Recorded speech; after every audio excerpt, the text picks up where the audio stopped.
This is ABC Big 2 News at 5. Now at 5, the newest pope of the Roman Catholic Church was elected today. We have the details on the historic moment. Good evening and thank you for joining us tonight. I'm Maddie Dunn. We start tonight with a fundraiser for a fallen deputy. You can read more about Odessa Crime Stoppers online at yourbasin.com. There you can also see if you can help with any of the dozens of cold cases with families still searching for answers. Well, now to some health news. Our Adriana Gonzalez Chavez spoke with communities and schools about the mental health resources they offer to support students impacted by severe absences.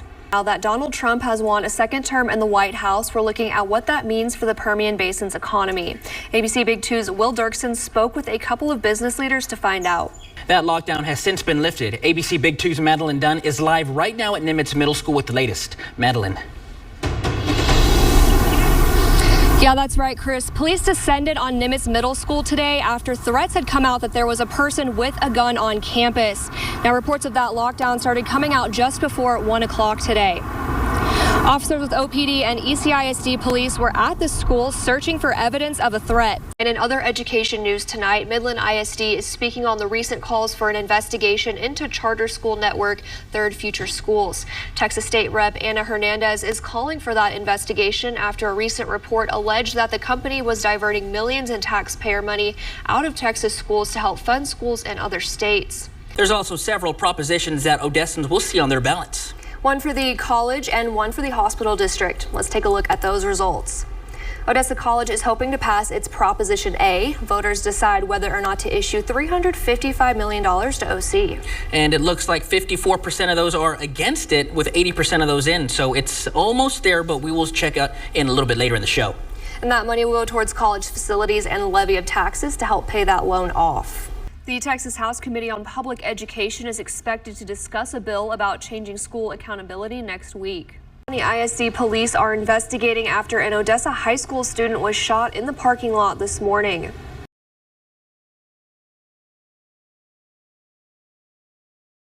Well, thank you, Bridget. And before we go, speaking of heating up, we have some ice cream here. Bluebell recently released its Groom's Cake flavor, and we have the chance to try it for the first time right now. Now, for those that don't know, Groom's Cake is a milk chocolate ice cream with chocolate cake pieces and chocolate-coated strawberry hearts with swirls of strawberry sauce and chocolate icing. Let's go ahead and try it out, y'all. We went ahead and pre-scooped it, though. This isn't Paxton's first time, by the way. You know okay, cheers.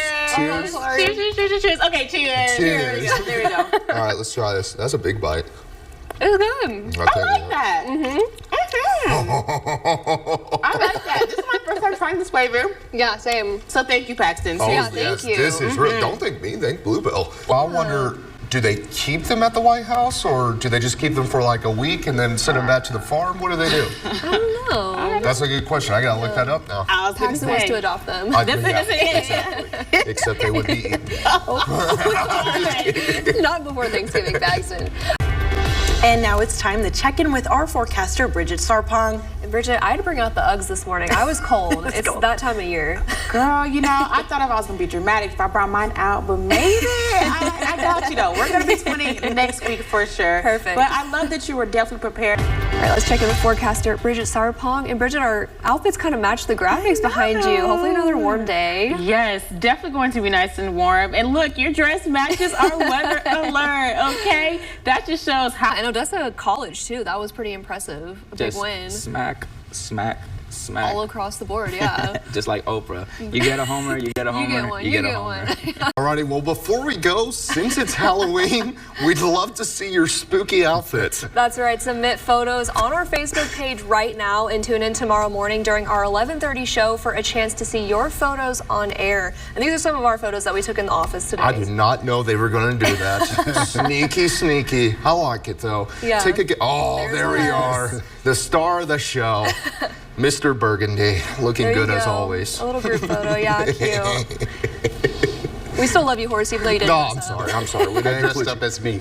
Yeah, you're a weatherman. That's our favorite a great costume. weatherman. Hey guys, it's definitely chilly out here today. Can't lie, Maddie. My hands are freezing a little bit, but definitely worth it for toss-up. Yes. So. Definitely. I need a Swiss Miss right now in my hands. I need some hot chocolate. It is cold. All right, well, thanks so much for tuning in to your ABC Big 2 News at 5. Have a great night, West Texas.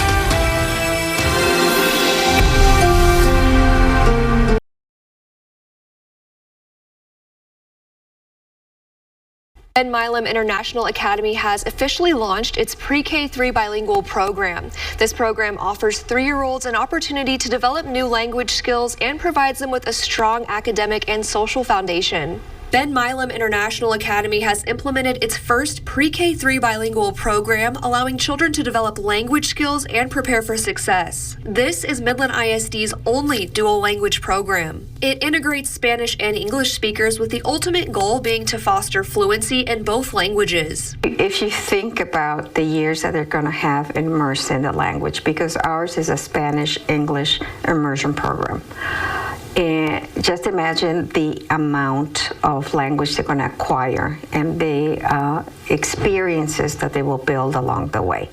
If you start speaking a language at a young age, your proficiency level, the dominance of the language is going to be greater. The pre-K3 bilingual program uses a balanced literacy approach, which includes things like read-alouds and hands-on interactive activities.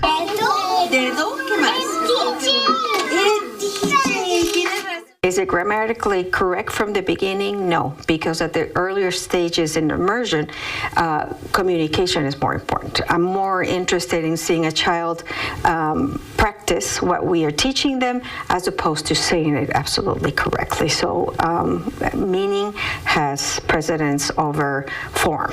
All of the teachers at Ben Milam are either bilingual certified or ESL certified. What we have are partner teachers. One that is bilingual, that will serve the students in the language needed, and the other one might be dominant in English, and they can provide instruction in that language, because we want both languages to have similar quality or similar proficiency.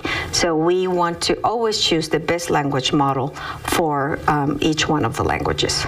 Educators say the program highlights Midland ISD's commitment to making sure every child reaches their full potential. They're not only prepared to work within our community, but they can go anywhere they want, because knowing 2 languages, Spanish and English, opens opportunities to communicate with 80% of the world. The school predicts that next year the enrollment will be over 600 students. Families interested in applying for the bilingual program must first attend a parent information meeting. For your education report, I'm Maddie Dunn. The Ector County ISD Board of Trustees voted to approve a 4-year contract for Keely Boyer to become the new superintendent of schools. Now, she makes history as being the 2nd female superintendent in the district's history and the only woman in over 100 years. In a 5-2 vote, ECISD named Dr. Keely Boyer to officially become the superintendent of schools. This makes her only the 2nd woman superintendent in the history of the district. I started as a high school teacher, then I was a high school assistant principal, then middle school principal, principal supervisor, regional superintendent, and now superintendent. So year 23. Again, it's an honor. It's been over 100 years since a woman has been a superintendent in Ector County ISD, so I'm honored. I'm proud, and I hope I make her proud, because it's been 103 years since a woman's led the district. Dr. Boyer also had the opportunity to be trained by former ECISD Superintendent Dr. Scott Murray. She plans to take that mentorship as well as her past experience to help her in her new role. Her experiences in Texarkana give her an awareness of some of the issues in Texas. But then leaving and going to Oregon, which is a totally different climate, totally different culture, but then understanding how to succeed there, and then coming here, it's important that we have people that have had those outside experiences to not accept where we are as okay. One of the plans for the district is to become an A or B rated school. Dr. Boyer says she plans to be innovative in order to make those plans happen. We need to develop a strategic plan.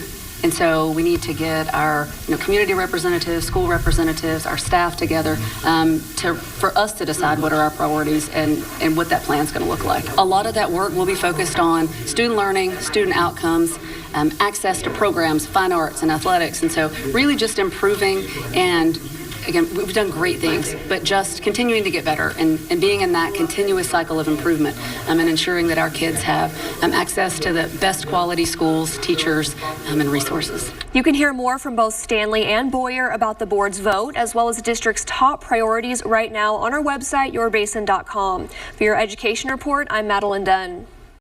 Last month, the bands at Odessa High and Permian made history at the Bands of America competition, with OHS making finals for the first time ever and Permian placing third and winning Outstanding Music Performance. Judges at the BOA competition look at how well the kids play their instruments, how the band looks visually, and how well the show works overall. I got to catch up with both bands after their big wins to see how they're looking to keep that momentum going. Ector County ISD is celebrating after both of their high school bands made history in the Bands of America competition in September. So the kids are super excited about it. I think we were all in shock, actually. There was like a half second of silence because we were like, wait, was that our name being called out? So that was really, really cool.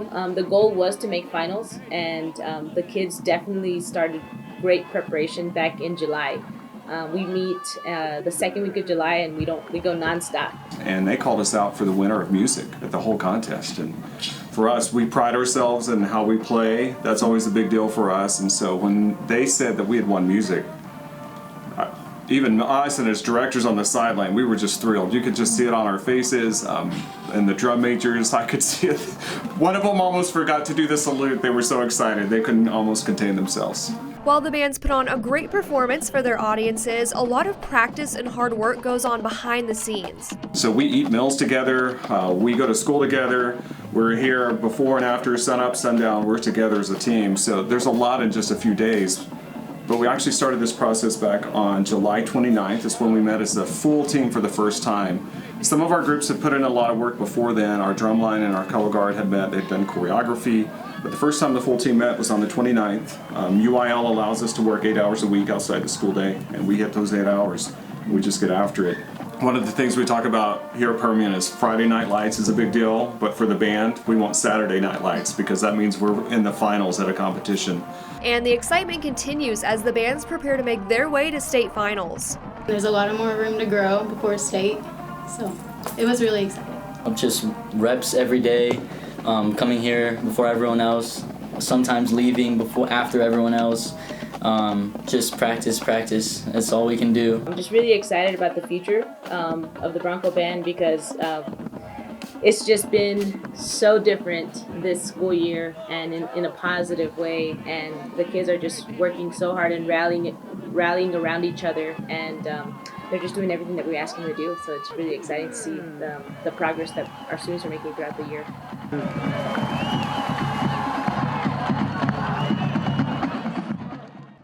The band directors also add, while they are rivals one night out of the year, they are friends the rest of the time. And we here at ABC Big 2 want to wish both bands the best of luck as they make their way to UIL state finals. For your education report, I'm Maddie Dunn.